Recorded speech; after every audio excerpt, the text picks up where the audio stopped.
یہ جو میں نے عرض کیا کہ پیرا پھالیا کے قدموں میں بیٹھ کے نعرہ لگائیں تو پھر مردوں والا نعرہ لگائیں. میں یہ بات اکثر کہتا ہوں، پیرا پھالیا کے چہرے کو دیکھنے کے لیے یا ان کے آستانے کو دیکھنے کے لیے صرف بصارت کافی نہیں، بصیرت کی ضرورت ہے. صرف بصارت کافی نہیں ہے، بصیرت کی ضرورت ہے. آپ جس ہستی کہ عرص پاک میں بیٹھے ہوئے ہیں، انہوں نے ساری زندگی اسلام کی عظمت کا جھنڈا بلند کیا. سبحان اللہ.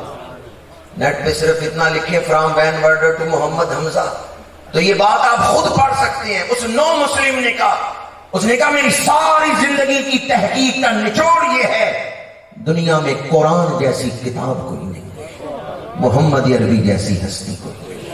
سب سے اولا و اعلیٰ ہمارا نبی، سب سے بالا و والا ہمارا نبی. وَلِلَّهِ الْعِزَّةُ وَلِرَسُولِهِ، اللہ بھی عزت والا ہے، رسول بھی. تو جو ان کا بن جائے، اللہ جو عزت والا ہے، رسول بھی عزت والے ہیں، تو جو ان کا بن گیا وہ بھی. ایمان کس چیز کا نام ہے؟ زبان سے کلمہ پڑھنے کا یا دل دینے کا؟ بندہ زبان سے کلمہ پڑھے، دل نہ حضور کو دے، حضور کا بنے نہ. مومن ہے، مومن وہ ہے جو حضور کا بن گیا. اور اگر آپ یہ کہہ دیں نا یہ حضور کا بن گیا ہے، حضور کا ہو گیا ہے، یہ نہ بھی کہیں کہ مومن ہے، ثابت ہو جائے گا مومن ہے. قرآن مجید نے یہ اسلوب اختیار کیا، محمد الرسول اللہ والذین معہ اشداء علی الکفار. یہ نہیں فرمایا والذین آمنوا بہ، فرمایا والذین معہ. یا لا آمنو کا لفظ نہیں آیا، معہ کا لفظ کیوں آیا ہے؟ مفسرین کہتے ہیں جب یہ بیان ہو گیا کہ یہ حضور کے بن گئے ہیں، اب ایمان کے بیان کی حاجت کیا رہے؟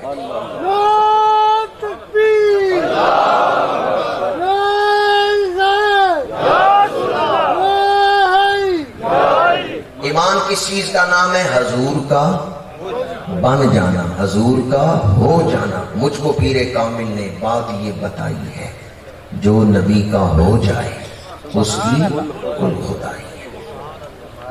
اللہ بھی عزت والا ہے، رسول بھی عزت والے ہیں، تو جو ان کا بن گیا وہ بھی. اس لیے تیسرے مقام پر قرآن پاک نے اہل ایمان کی شان بیان کی ہے، وَلِلْمُؤْمِنِينَ، فرمایا اہل ایمان عزت والے ہیں، مومنین عزت والے ہیں. جب یہ آیت نازل ہوئی اس وقت مومنین کون تھے؟ میں اور آپ تو پیدا نہیں ہوئے. جب یہ آیت نازل ہوئی کہ مومنین عزت والے ہیں، اس وقت مومنین کون تھے؟ چند لوگ ہی بولے ہیں کون مومنین تھے؟ اس وقت اہل بیت بھی مومن ہیں، صحابہ بھی مومن. جب قرآن مومنین کا لفظ بولے تو اہل بیت کو نکال نہ دیں. یہ غفلت سے ہی ظلم کرتے ہیں ہم، دھیان نہیں ہوتا اس طرف. وَلِلْمُؤْمِنِينَ علماء بیٹھے ہیں، اہل بیت بھی شامل ہیں یا نہیں؟ اہل بیت بھی شامل ہیں، بلکہ سب سے پہلے عورتوں میں کلمہ پڑھا ہے تو محسنہ اسلام ام المومنین حضرت سیدہ خدیجہ الکبریٰ رضی اللہ تعالی عنہا نے پڑھا.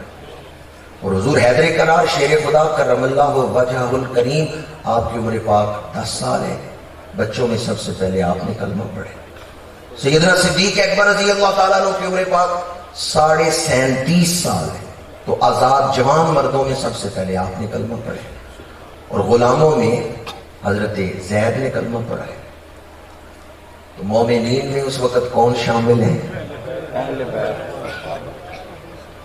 ہم جو درود پڑھتے ہیں نا اس میں ہمارے عقیدے کا اظہار ہو جاتا ہے، الصلاۃ والسلام علیک یا رسول اللہ وعلی. حضور قبلہ پیر صاحب پھالیا کے قدموں میں بیٹھنے والوں، اپنی قسمت پہ ناز کرو. فتنوں کے اس دور میں آپ اس عقیدے کے حامل ہیں جس میں ادب ہی ادب ہے. ہم کسی ذی احترام ہستی کے بے ادب نہیں. اہل بیت ہمارے سروں کے تاج ہے، اہل بیت کے قدموں کی خاک ہماری آنکھوں کا سرما ہے. امام ربانی سیدنا مجدد الفسانی رحمۃ اللہ تعالی علیہ مکتوبہ شریفہ میں لکھتے ہیں، اہل بیت سے محبت کا حسن خاتمہ میں بڑا عمل دخل ہے. یعنی جو اہل بیت سے سچی محبت کرتا ہے مرتے دم اس کی زبان پہ کلمہ جاری ہو جائے گا۔ اور ہم تو صبح و شام یہ دعا مانگتے ہیں، الہی بحق کے بنی فاطمہ کہ بار قول ایمان کنی خاتمہ، اگر دعوتم رد کنی بر قبول، منو دست و دامانے آل رسول۔ ہم آل و اصحاب سب کے نوکر ہیں۔ آل کس کی؟ حضور کی۔ اصحاب کس کے؟ حضور کے۔ جو اصحاب سے محبت کرتا ہے وہ بھی حضور کی وجہ سے کر رہا ہے، اور جو آل سے محبت کرتا ہے وہ بھی حضور کی وجہ سے کر رہا ہے۔ اس آیت مبارکہ کا پہلا مصداق تو آل و اصحاب ہیں، اور پھر قیامت تک آنے والی ساری امت، تابعین، تبع تابعین، جو بھی مومن ہے وہ اس آیت کے عموم میں شامل ہے۔ اس آیت سے مفسرین نے شان ولایت کو بیان کیا کہ اہل ایمان کو اللہ نے عزتیں عطا فرمائی ہیں۔ جو عزتیں اللہ نے اہل اسلام کو، اہل ایمان کو عطا فرمائی ہیں، ان میں ایک بہت بڑی عزت یہ ہے، مومن دنیا سے چلا جائے، دنیا سے پردہ فرما گئے، قبر میں دفنا دیے گئے، حدیث پاک ہے، میرے آقا کریم نے ارشاد فرمایا، جس وجود سے خیر پھیلتی رہی، جب وہ وجود دنیا سے چلا جائے تو جس قبر میں لٹایا جائے گا وہ قبر بھی خیر والی جگہ بن جائے گی۔ اس وجود سے خیر پھیلتی رہی، دنیا کو نفع ملتا رہا، وہ وجود جو دین پھیلنے کا ذریعہ بنا، نیکی پھیلنے کا ذریعہ بنا، وہ وجود جو برکت والا وجود ہے، برکت والا وجود جب دنیا سے گیا تو جس قبر میں رکھا گیا وہ قبر بھی برکت والی جگہ بن گئی۔ سر کی آنکھوں سے آپ قبروں کو دیکھیں تو آپ کو مٹی کی ڈھیریاں نظر آئیں گی، آپ سر کی آنکھوں سے قبروں کو نہ دیکھیں، ایمان کی آنکھوں سے دیکھیں۔ نسبت چیزوں کی حیثیت کو بدل دیتی ہے۔ نسبت کا قسمت کے ساتھ بڑا گہرا تعلق ہے۔ نسبت اچھی تو قسمت اچھی، یا قسمت اچھی ہو تو نسبت اچھی مل جاتی ہے۔ ذات کا کتا ہے پر بیٹھ ولیوں کے دروازے پہ گیا ہے، اللہ نے اس کتے کو بھی شان عطا فرما دی ہے۔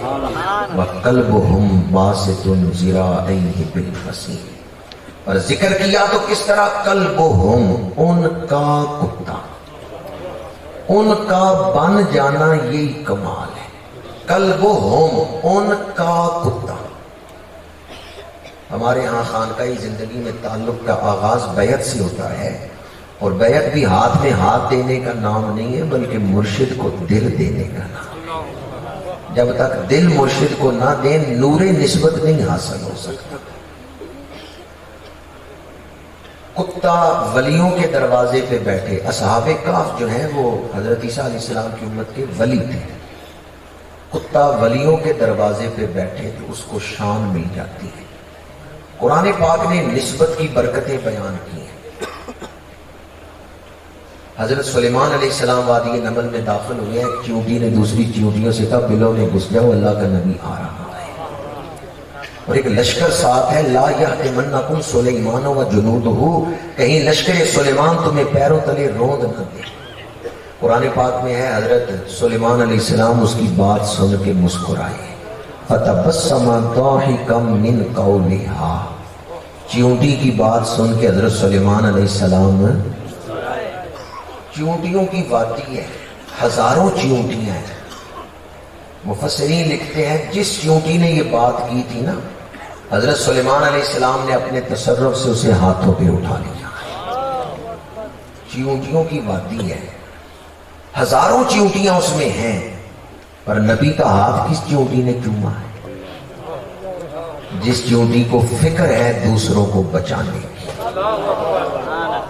جس نے کہا اپنے آپ کو ہلاکت سے بچاؤ، بلوں میں گھس جاؤ، اپنے آپ کو بچانے کی تدبیر اختیار کرو۔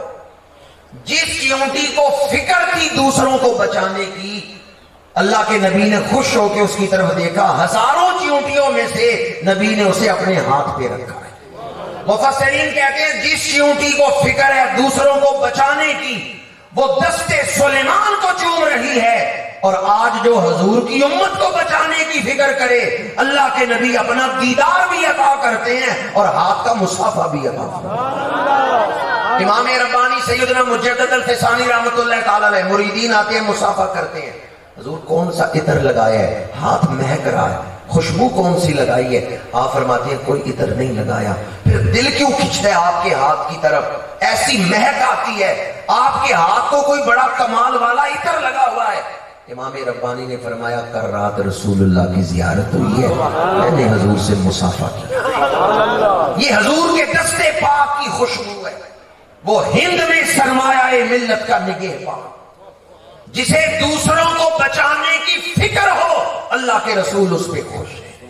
اب دل تھام کے مجھے بتائیں جس ہستی کے عرس میں بیٹھے ہیں، ساری عمر ساری زندگی یہ ممبروں پہ بیٹھ کے کس فکر میں سفر کر کے ممبروں پہ بیٹھ کے بیان کرتے رہے، حضور کی بھولی بھالی امت کو دوزخ سے بچا کے جنت کے راستے پہ چلا،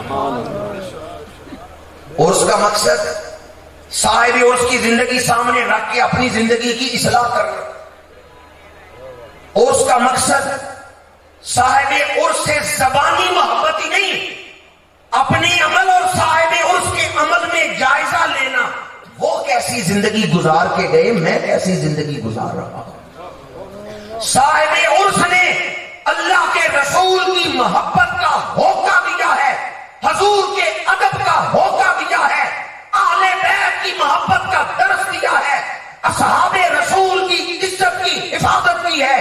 آج عرس پاک میں کوئی ہے جو صاحب عرس کی محبت کا دامن تھام کے یہ عہد کرے، جس مشن کے لیے میرے پیر نے زندگی گزاری، جس مشن کے لیے اہل سنت کے استاجدار نے زندگی گزاری، آج ہم عہد کرتے ہیں ناموس رسالت کے لیے آخری وقت تک پہرا دیتے رہے۔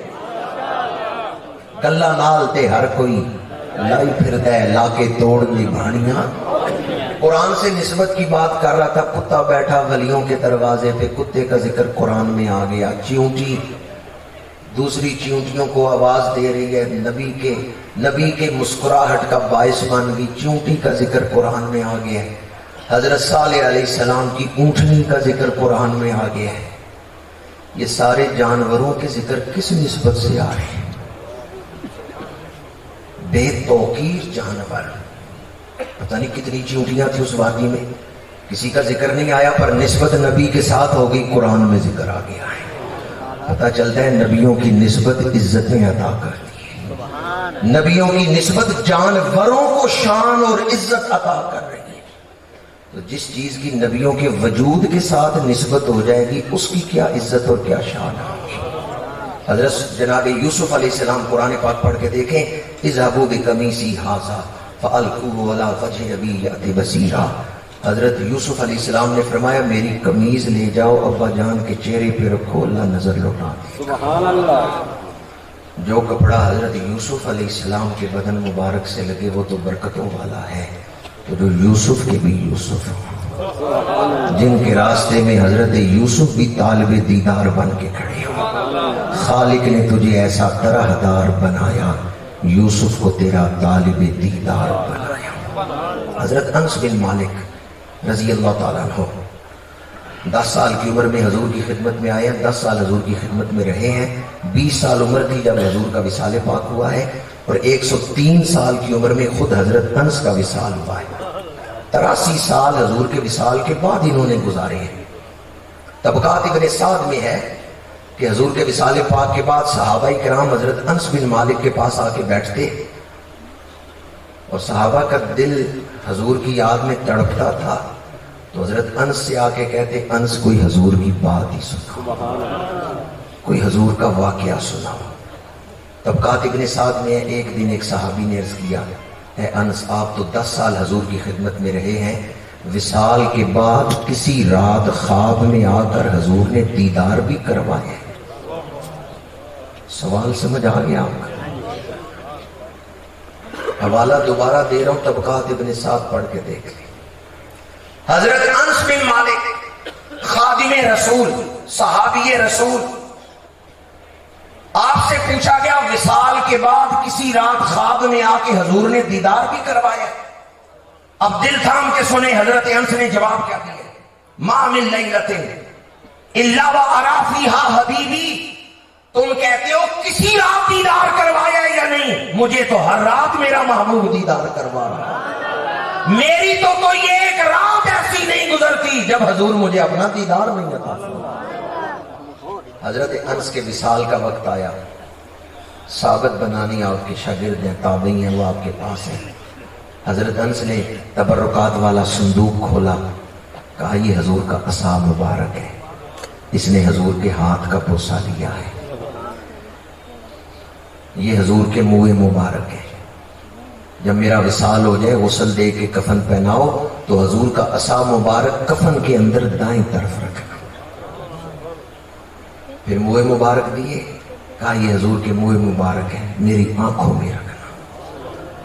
پھر ایک شیشی نکالی، کہا لوگ کفن پہ کافور مل دیتے ہیں، عطر لگا دیتے ہیں، میں نے اس وقت کے لیے یہ شیشی سنبھال کے رکھی ہے۔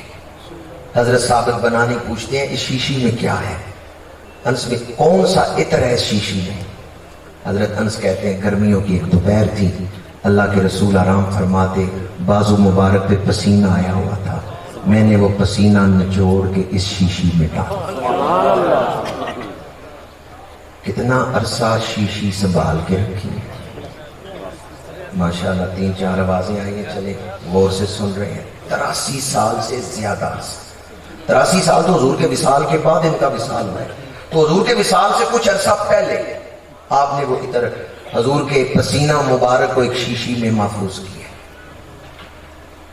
کہا جب میرا وصال ہو جائے غسل دے کے کفن پہناؤ، عصا مبارک کفن میں رکھنا، منہ مبارک آنکھوں میں رکھنا، پھر میرے چہرے پہ یہ حضور کا پسینہ مبارک مل دینا۔ عمل بڑے لے کے گئے ہیں، وہ رتبے بڑے ساتھ لے کے گئے ہیں، حج کیے ہیں، جہاد کیا ہے، لوگوں کو کلمہ پڑھایا ہے، قرآن اور حدیث کا علم لوگوں کو دیا ہے، پر قبر میں جاتے ہوئے حضور کے تبرکات اپنے ساتھ لے کے جاتے، ان چیزوں کی نسبت حضور کے ساتھ ہو گئی۔ ثابت بنانی فرماتے ہیں جب ہم نے وہ شیشی کھولی اور آپ کے کفن کو حضور کا پسینہ مبارک لگایا، دوبارہ پوچھ رہا ہوں کتنے عرصے بعد وہ شیشی کھولی گئی ہے؟ ثابت بنانی کہتے ہیں بصرے کی گلیوں میں عجب خوشبوؤں کے حلے آ رہے ہیں۔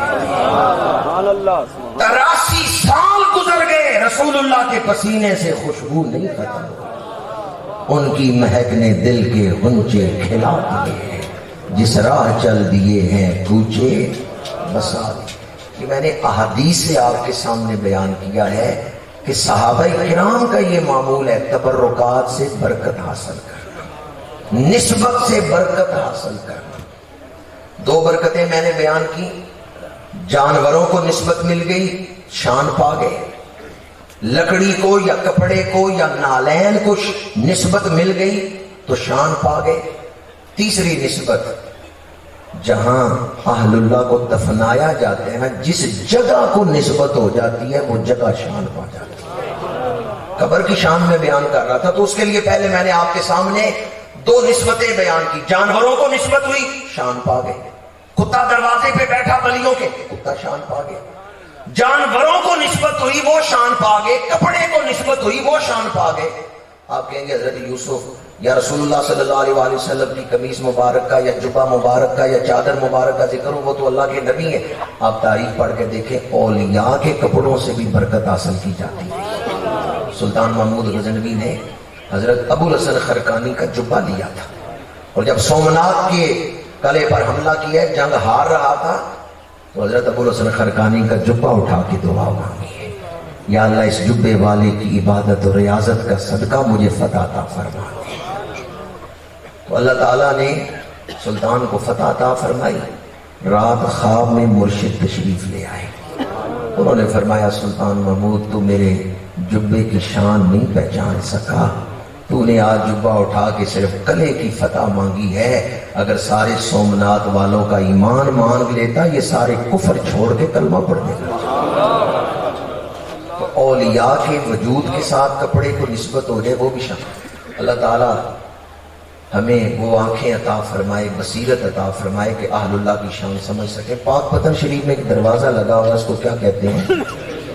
بشتی دروازہ۔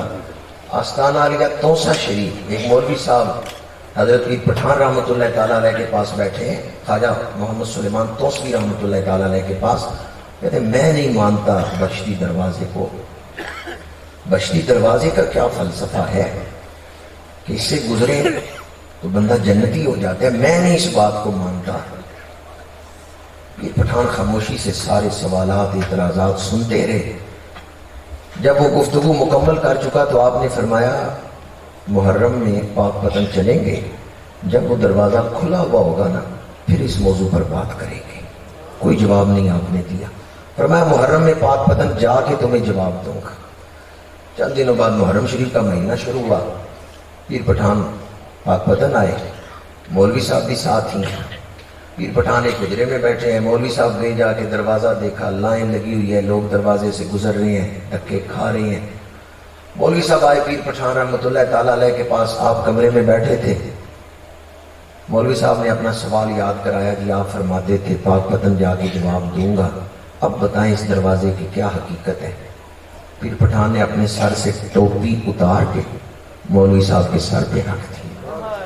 فرمایا مولانا جاؤ جا کے دروازہ دیکھو۔ کہا میں دیکھ کے آیا ہوں، لائن لگی ہوئی ہے۔ فرمایا نہیں، اب جا کے دیکھو، اب درویش کی ٹوپی تمہارے ساتھ۔ مولوی صاحب آئے، کیا دیکھا؟ لائن تو پہلے بھی دیکھ کے گئے تھے، اب کیا نظر آیا کہ جو لائن میں لگے ہوئے ہیں نا ان میں کچھ لوگ ایسے ہیں جن کا دھڑ بھی انسانوں والا ہے، چہرہ بھی انسانوں والا ہے، ورنہ کئی ایسے ہیں کہ انسانی دھڑ میں جانور کو لے کے چل رہے ہیں۔ ان کے باطن کا جو چہرہ ہے وہ بگڑا ہوا ہے، اعمال کا اثر باطن پہ ہے۔ لیکن جب وہ اس دروازے سے گزرتے ہیں، دروازہ گزرنے سے پہلے اعمال کے مطابق چہرہ ہے، پر جو ہی دروازے سے گزرتے ہیں ان کا چہرہ انسانی بن جاتا ہے۔ واپس آئے، حضور پیر پٹھان نے فرمایا دیکھ لیا یہ دروازہ کیا کرتا ہے؟ مولوی صاحب نے کہا میرے دل میں کوئی سوال نہیں ہے، مجھے پتا چل گیا اہل اللہ کے دروازے سے گزرے تو باطن کا چہرہ سنور جاتا ہے۔ سبحان اللہ۔ اعمال کا اثر جو روح پہ ہوتا ہے وہ ختم ہو جاتا ہے۔ اور بہت ساری تشریحات ہیں بہشتی دروازے کی۔ صاحب قبر کی دعا سے مرتے دم کلمہ نصیب ہو جاتا ہے، اور جو ایمان پہ جائے گا وہ جنت میں جائے گا۔ صاحب قبر کی دعا سے، حضرت بابا صاحب کی دعا سے ایمان پہ خاتمہ نصیب ہو جاتا ہے۔ اور بہت ساری تشریحات۔ ایک آدمی مجھے کہنے لگا جنت تو 7واں آسمانوں سے اوپر سدرۃ المنتہا سے آگے، دروازہ پاک پتن میں کیسے لگ گیا؟ جہاں گھر ہوگا وہیں دروازہ ہوگا۔ گھر پھالیے میں ہے، دروازہ منڈی بابالدین میں جا کے تو نہیں دکھانا، جہاں گھر ہے وہاں ہی دروازہ ہے۔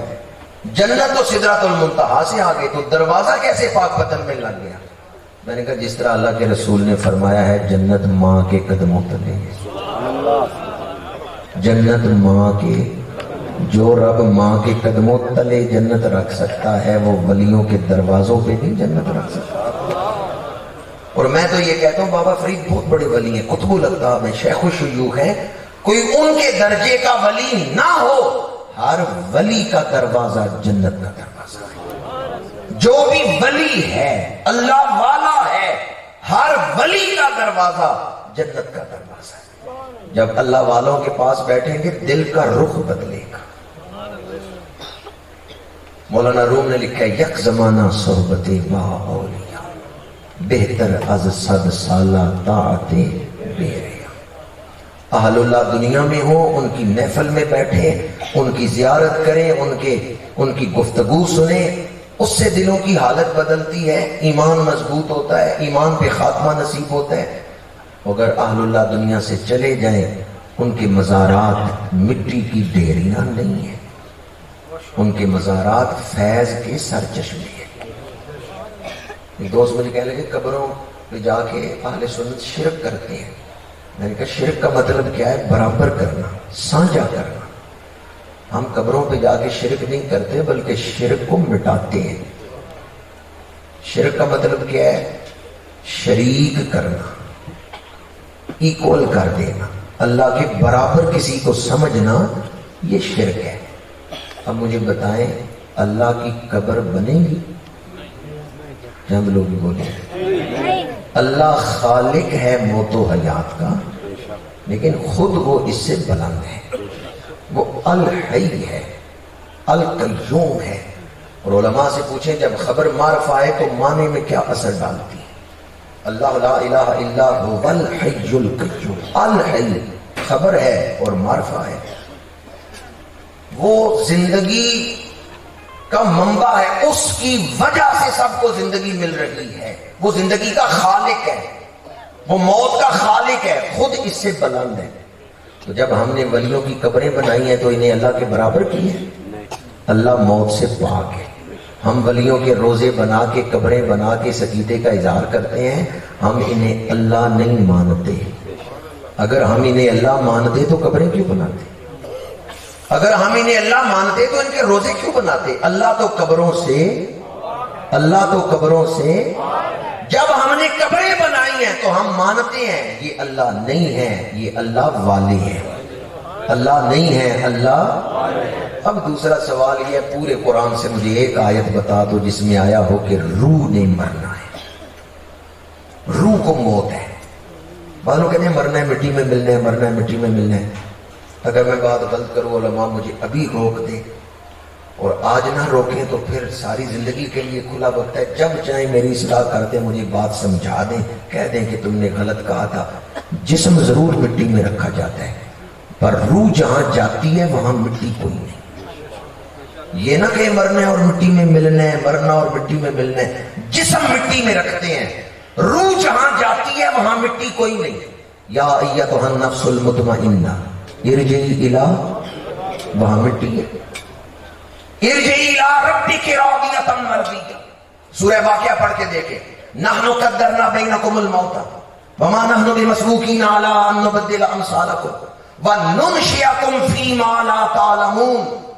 سورہ واقعہ کی آیات بتا رہی ہیں جب تمہیں موت آتی ہے ہم ایک جہان سے دوسرے جہان میں لے جاتے ہیں۔ آپ سیڑھیاں چڑھ رہے ہیں، پچھلی سیڑھی سے پیر اٹھایا اگلی سیڑھی پہ، اس سے پیر اٹھایا اگلی سیڑھی پہ، تو پچھلی سیڑھی چھوڑ کے اگلی سیڑھی پہ گئے تو مک گئے ہیں جی؟ بات سمجھ رہے ہیں؟ جو کہ نا مر گئے تو مک گئے، مر گئے تو فنا ہو گئے۔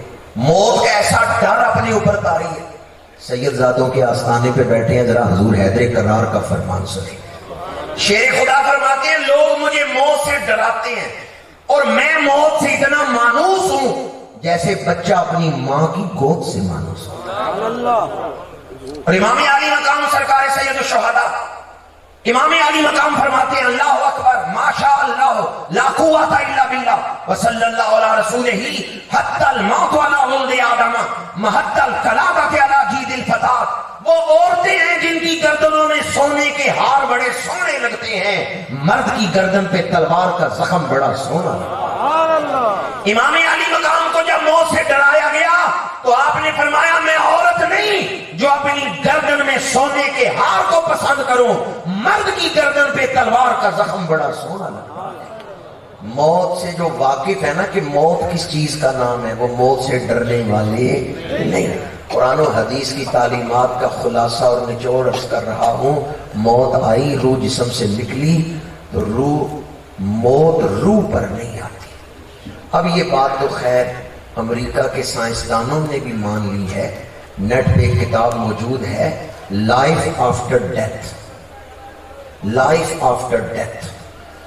امریکہ کے چند سائنسدانوں نے مرنے والوں پر تحقیق کی کہ موت وارد کیسے ہوتی ہے۔ ڈاکٹروں نے کہا یہ بندہ 2 دن بعد مر جائے گا، سائنسدان اٹھا کے لے گئے، اپنے کیمرے فٹ کیے، اپنے انداز سے ریسرچ کی موت آتی کس طرح، وارد کیسے ہوتی ہے۔ ان سائنسدانوں نے اپنے اپنے تجربات لکھے، وہ سارے مضامین جمع کر کے ایک کتاب شائع کی گئی لائف آفٹر ڈیتھ۔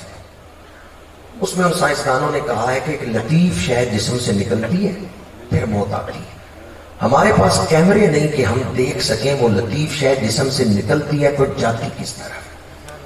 میں نے جب لائف آفٹر ڈیتھ کا یہ مضمون پڑھا تو میں کہنے لگا وہ کیمرے ملتے ہیں پر امریکہ سے نہیں ملتے، خاک مدینہ کو آنکھوں کا سرما بنانے سے۔ کہ وہ لطیف شے کیا ہے؟ سائنسدانوں نے کہا یہ تو ثابت ہوا ہے کہ لطیف شے نکلتی ہے اس کے بعد موت آتی ہے، پر ہم اس کی حیت و کیفیت نہیں بیان کر سکتے، اور جسم سے نکل کے کدھر جاتی ہے یہ بھی نہیں بیان کر سکتے۔ میرے آقا مدینے والے نے سارے کچھ تمام معاملات بیان کیے ہیں کہ روح نکل کے جاتی کس طرح سے، کن معاملات سے روح گزرتی ہے۔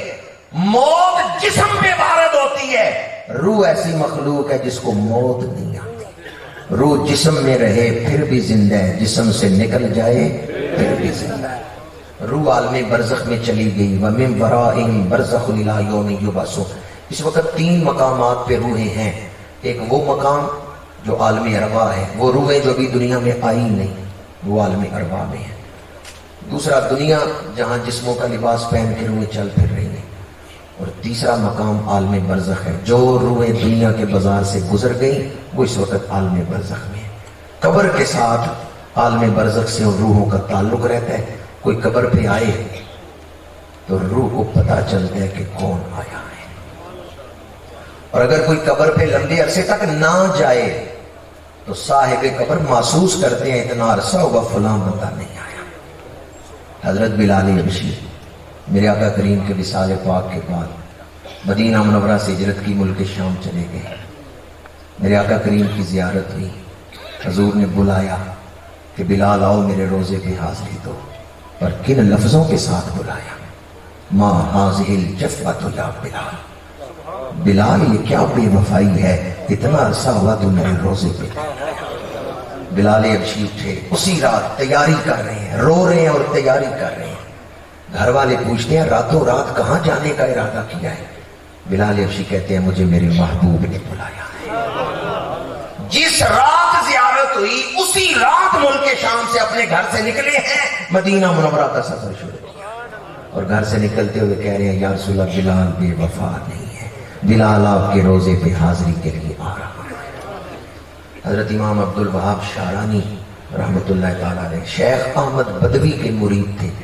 ایک سال عرس پہ نہیں گئے، چند دن بعد عرس صاحب مزار کے پاس گئے، عرس پہ حاضری دی، مزار پہ حاضری دی تو دربار پہ بیٹھے ہوئے ایک مجاور نے کہا شعرانی اس دفعہ آپ عرس پہ نہیں آئے۔ تو امام عبد الوہاب شعرانی نے اس مجاور سے پوچھا کہ تمہیں کیسے پتا چلا کہ میں عرس پہ نہیں آیا؟ عرس پہ تو بڑا رش ہوتا ہے، تمہیں کیسے پتا چلا اس دفعہ میں عرس پہ نہیں آیا؟ اس مجاور نے کہا جب عرس والا دن گزر گیا، اگلی رات خواب میں کیا دیکھتا ہوں کہ شیخ احمد بدوی رحمت اللہ تعالیٰ علیہ مزار شریف کے باہر بیٹھے ہیں اور عرس شریف میں آنے والوں کو دیکھ رہے ہیں اور فرماتے ہیں فلاں بھی آیا ہے، فلاں بھی آیا ہے، فلاں بھی آیا ہے، یہ عبد الوہاب شعرانی کیوں نہیں آیا؟ مجھے اس وقت پتا چلا کہ آپ نہیں آئے۔ کبھی وہ مضمون پڑھ کے دیکھیں، امام عبد الوہاب شعرانی کا قلم آنسو بہاتا ہے کہ اگر تم اپنے مشائخ یا والدین کی قبروں پہ حاضری نہ دو تو وہ محسوس کرتے ہیں کتنا عرصہ ہوا ہمارا عزیز نہیں آیا۔ میاں محمد صاحب عارف کھڑی رحمت اللہ تعالیٰ علیہ، انہوں نے جب اتیان الارواح کی روایات پڑھی، اعلیٰ حضرت کی کتاب ہے اتیان الارواح، کہ روحیں اپنی اولاد کی طرف دیکھتی ہیں، گھروں میں آتی ہیں۔ اشیات علامات میں شیخ عبدالحق محدث دہلوی نے بھی وہ روایات نقل کی ہیں۔ میاں محمد صاحب عارف کھڑی کہتے ہیں ماں باپ کی روحیں اولاد کی طرف دیکھتی ہیں کہ یہ دعا کے ذریعے ہماری مدد کرے۔ اپنے آپ کو مخاطب کر کے وہ کہتے ہیں تیری اولاد ہی کوئی نہیں، تو عالم برزخ میں جا کے کس کے گھر کی طرف دیکھے گا کہ وہ تجھے تحفے بھیجے؟ کون بندے نو یاد کرے سی، ڈھونڈے کون قبر نو، کس نو درد اساڈا ہو سی، وانگ اور رنڈے ورنو، رود رود گنن سب جاسن آپو اپنے گھر نو، تیرا روح محمد بخشا تکسی کیڑے در نو، تیرا روح محمد بخشا تکسی کیڑے در نو۔ مرشد کریم کی زیارت ہوئی، انہوں نے کہا غم نہ کر، جو میرے پاس آئے گا وہ تیرے پاس بھی حاضری دے گا۔ یہ شعر جو نئی تعمیر ہوئی ہے نا کھڑی شریف گنبد شریف کے چوطرفہ لکھا ہوا ہے کہ رود رود گھنن سب جاسن آپو اپنے گھر نو، تیرا روح محمد بخشا تکسی کیڑے دارنو. جو بات ہمارے محدثین نے احادیث کی روشنی میں لکھی ہے کہ روحیں انتظار کرتی ہیں، وہی بات صوفیاء نے اپنے مکشوفات کی روشنی میں لکھی ہے، صاحب قبر انتظار کرتے ہیں. جب آپ اپنے والدین یا مشائخ کی قبروں پہ حاضری دیتے ہیں ان کی روحیں خوش ہوتی ہیں. اور شعب الایمان میں تو حدیث پاک کی یہ الفاظ ہیں، جب دعا کی جائے تو صاحب قبر کو اتنی خوشی ہوتی ہے، دنیا و ما فیہا کے تمام خزانے دے دیے جائیں، روح اتنی خوش نہیں ہوگی جتنی اس دعا سے خوش ہوگی. آپ خوش نصیب ہیں جو ایک اللہ والے کے مزار پہ حاضر ہیں، اس ہستی کے روضہ مبارکہ پہ آئے ہیں جو ملت اسلامیہ کا فخر ہیں اور جن کا مزار بھی قادری رضوی فیض کا مظہر ہے. اللہ تعالی شرعی آداب کے ساتھ ہمیں مزار مبارک اور سلسلہ عالیہ کے مشائخ کی توجہات سے مستفید فرمائے. آپ کے نسبت فیصل آباد شریف محدث اعظم پاکستان کے ساتھ تھی، تو ہمارے علاقے میں محدث اعظم کے ایک شاگرد گزرے ہیں اور بڑی علمی شخصیت تھے، مفتی حبیب اللہ نعیمی صاحب رحمۃ اللہ تعالی علیہ. انہوں نے ایک دفعہ یہ بات مجھے سنائی، کہتے ہیں میں حاضر ہوا اپنے استادوں کے مزار پہ، تو وہاں آپ کا ایک جاروب کش تھا، اس نے پہلے سے چائے بنا کے رکھی ہوئی تھی اور جلیبیاں بھی رکھی ہوئی تھیں. تو میں جب فاتحہ پڑھ کے مڑنے لگا تو اس نے مجھے روکا اور کہنے لگا مفتی صاحب چائے پی کے جائیں. تو میں نے کہا میرے آنے سے پہلے تو نے کیسے اہتمام کیا ہے؟ اس نے کہا اللہ کی قسم اٹھا کے اس نے کہا مجھے خواب میں محدث اعظم کی زیارت ہوئی ہے، انہوں نے مجھے بتایا تھا حبیب اللہ نعیمی آ رہا ہے، تم نے اس کی یہ خاطر تواضع کر لی. آپ محض مٹی کی ڈھیری پہ نہیں آئے، آپ محض مٹی کی ڈھیریوں پہ نہیں جاتے. حضرت داتا صاحب کشف المعجوب کے چھٹے باب میں لکھتے ہیں میری کوئی دعا قبول نہ ہو تو میں حضرت باجزید بستامی کے مزار پہ جا کے جھاڑو پھیرتا ہوں، اللہ میری دعا قبول فرما. حضرت قبلہ پیر صاحب نے مجھے 1 گھنٹہ کہا اور 1 گھنٹہ ہو چکا ہے، میں ان الفاظ پر ہی گفتگو سمیٹتا ہوں. فتنوں کے اس دور میں گھٹا ٹوپ تاریکی میں حضرت قبلہ پیر سید محمد یعقوب شاہ صاحب رحمۃ اللہ تعالی علیہ کا مزار مینارہ نور ہے. یہاں ادب نیاز سے حاضری دیتے رہیں تو یقیناً سینہ روشن رہے گا، محبت رسول کی کیفیات دل میں موجزن رہیں گی. اللہ تعالی ہمیں اپنے مشائخ کے مزارات سے مستفید فرمائے، ان کی تعلیمات پر عمل کی توفیق عطا فرمائے، اور جس مشن کے لیے انہوں نے زندگی گزاری اس مشن سے وفا کی توفیق عطا فرمائے. وما علینا الا البلاغ.